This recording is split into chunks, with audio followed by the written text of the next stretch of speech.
Tuproqqal'a tumani Xorazm viloyatining boy tarixiy va madaniy merosga ega hududidir. 2020-yilda tashkil etilgan ushbu tumanda 59.900 nafardan ortiq aholi istiqomat qiladi. So'nggi yillarda Tuproqqal'a tumanida ijtimoiy infratuzilma va iqtisodiy rivojlanish yo'lida sezilarli o'zgarishlar ro'y bermoqda. Yangi O'zbekiston massivida 1000 xonadonga mo'ljallangan 45 ta ko'p qavatli uy-joylar qurilishi rejalashtirilgan bo'lib, hozirda 580 xonadonga mo'ljallangan 27 ta uy foydalanishga topshirilgan. Shuningdek, 360 o'rinli maktabgacha ta'lim tashkiloti va 50 o'rinli oilaviy shifokorlik punkti ham faoliyat ko'rsatmoqda. Umuman olganda, Tuproqqal'a tumani tarixiy va madaniy merosga boy, ijtimoiy va iqtisodiy rivojlanayotgan hududdir. Tarixiy obidalari, sayyohlik salohiyati va ijtimoiy infratuzilmasi bilan u nafaqat Xorazm viloyatining, balki O'zbekistonning ham muhim tumanlaridan biridir. Sezganingizdek, ko'rsatuvimizning bugungi sonida Tuproqqal'a tumanidagi bunyodkorlik ishlari, qurilish va uy-joy kommunal xo'jaligi sohasidagi o'zgarishlar bilan sizlarni tanishtiramiz.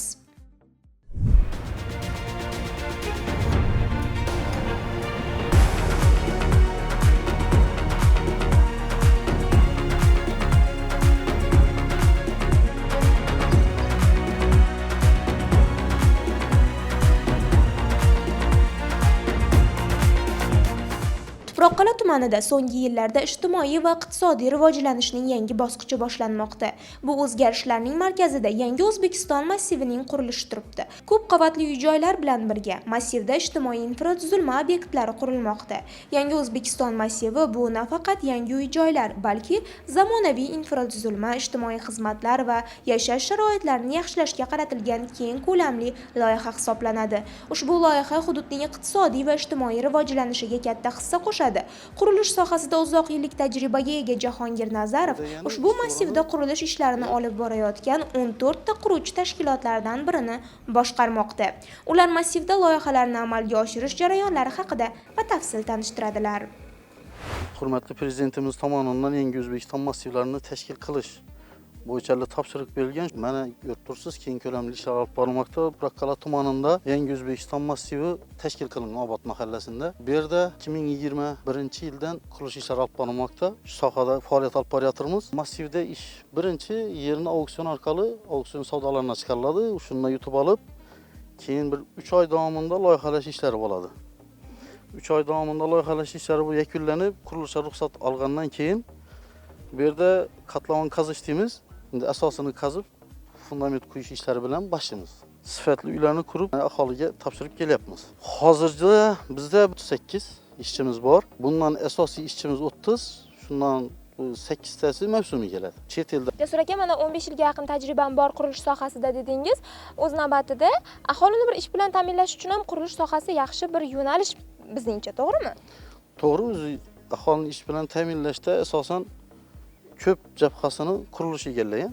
Chunki bir do'm loyihasini qilsak, bunda nima ko'ryapsiz, 30-40 ta odam ish bilan band bo'ladi kamida. Jarayon tezlashtirish nima bo'ladigan bo'lsa, 60 ishchi bir loyihada 60 ishchi o'rin olib ishlatsa bo'ladi.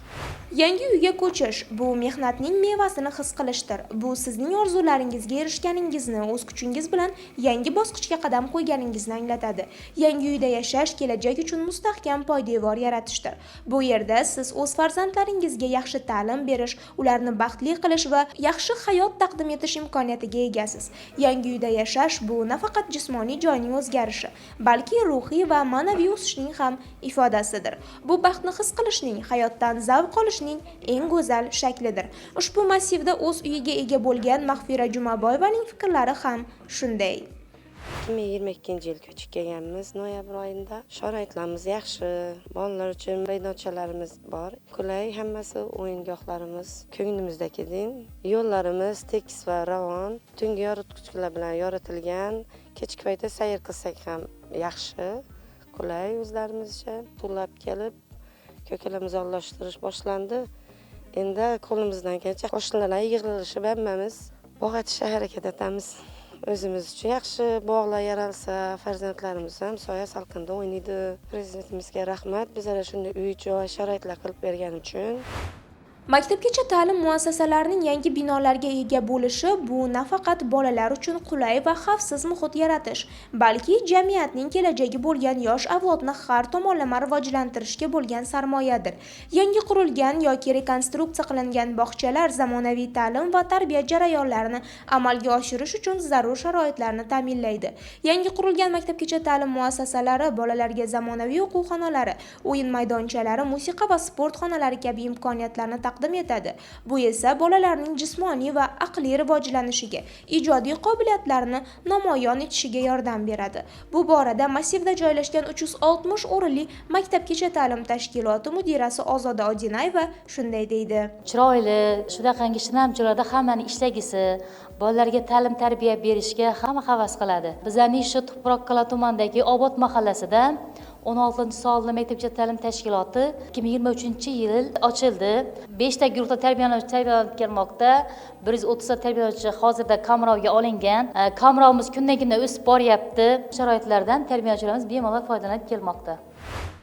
Tumanda 2025-yil kuz-qish mavsumiga tayyorgarlik ishlari ham jadal davom etmoqda. Qurilish va uy-joy kommunal xo'jaligi vazirligi tomonidan ko'p qavatli uylarning tom qismini ta'mirlash, yerto'la va yo'laklarni tartibga keltirish ishlarini amalga oshirish belgilangan. Bu borada boshqaruv servis kompaniyalari tinimsiz mehnat qilyapti. Hozirgi vaqtda tumanda 104 ta ko'p kvartirali uylar mavjud. Ularga 2 ta boshqaruv servis kompaniyasi xizmat ko'rsatmoqda. Mavsumga tayyorgarlik ishlari doirasida Družba Faton boshqaruv servis kompaniyasi xizmat ko'rsatuvchi uylarda dastlab kirish yo'laklari va fasad qismlarida ta'mirlash ishlari olib borilmoqda. 2025-yil dastur bo'yicha 20 ta ko'p qavatli uylari dasturga kiritganmiz. Shundan hozirgi kunda 14 tasi bitib tayyor bo'ldi. Shundan 6 ta 7 tasi qoldi. Uni ham 15-iyunga tugatamiz degan niyatimiz bor. Kuz-qish mavsumiga tayyorgarligimiz yaxshi. Mana dasturdan tashqari ham 6 ta ko'p qavatli uylarni ta'mirladik. O'zimizning jihozlarimiz o'zimizga yetarli, texnikalarimiz bor. Agar ish kuchi yetmagan taqdirda mavsumiy yollanma ishchi olyapmiz. Oylik maoshlarini vaqtida to'lab turibmiz. Ana shu hamma narsa ana shu xalqimizning, mulkdorlarimizning majburiy badal to'lovlaridan kelib chiqadi. 80% odam o'z to'lovlarini vaqtida to'lab turibdilar. Shuni evaziga masalan biza xizmat ko'rsatib turibmiz. Hozir 1478 so'm qo'yib 1 metr kvadratini 2 xonali joylarimiz 69 ming so'm pul bo'ladi hozirgi kunda. 69 ming. Bu 69 ming ichida biz masalan yerto'lalarda ketgan kanalizatsiya quvurlari turbalarini almashtirib beramiz. Agar eshiklar buziladigan bo'lsa, eshiklarni o'zgartiramiz. Yangi yaroqsiz bo'lsa, yangisini qo'yamiz. Bo'lmasa ta'mirlab beramiz. Keyin promoga eshik oynalarimiz sinsa, uni yangilab beramiz. Tomlari hamma narsani mana har bir mahallaga bittadan hozirgi kunda ko'cha supuruvchi qo'yganmiz. Uylarni oldlarini supurib, tozalab ketadilar. 15-iyungacha kuz-qish mavsumiga tayyorgarliklarimizni tugatamiz. Bugun boshqaruv servis kompaniyalari tomonidan amalga oshirilayotgan ishlar yurtdoshlarimiz tomonidan ham iliq kutib olinmoqda. Rahmonberk aka Xo'jayev kommunal to'lovlarni vaqtida to'lab mahalladoshlariga namuna bo'layotgan faol fuqarolardan. Ular ham so'nggi yillarda ko'p kvartirali uylarni saqlash borasidagi sa'y-harakatlarini e'tirof etmoqda. Shu domlarda salkam 40 yildan beri yashab kelmoqdaman. 4 yil bo'ldi boshqaruv kompaniyasi tashkil bo'lganiga. Shundan keyin shahrimizda, mahallamizda o'zgarishlar katta bo'ldi. Hozirgi kunda dispetcherlik xizmati 24 soat ishlab turibdi. Domdagi yashovchilarimiz murojaat qilganda shu telefon orqali zapis qilib olib, dispetcher erta bilan shu ishni tashkil qildirib beradi. To'lovlarini vaqtida to'lab turibmiz. Qarzdorligimiz kamayib boryapti. Avvalgiga qaraganda bularning xizmatlari juda yaxshilanib boryapti. Ishchilar soni ham oshib boryapti. Hozir kundan-kuna har bir uylarga alohida supuruvchilar ajratilgan, uylarning oldiga xalqimiz rozi servis xizmatlaridan. Yuqoridagi fikrlardan anglaganingizdek, qurilish sohasi bugun yangi bosqichga ko'tarilmoqda. Bu soha nafaqat iqtisodiy o'sishning muhim omili, balki aholining farovonligi va hayot sifati oshishining asosiy tayanchi hisoblanadi. Yangi qurilayotgan inshootlar, uy-joylar va infratuzilmalar hududning zamonaviy, innovatsion va yashil rivojlanish sari olg'a intilayotganini yaqqol tasdiqlaydi.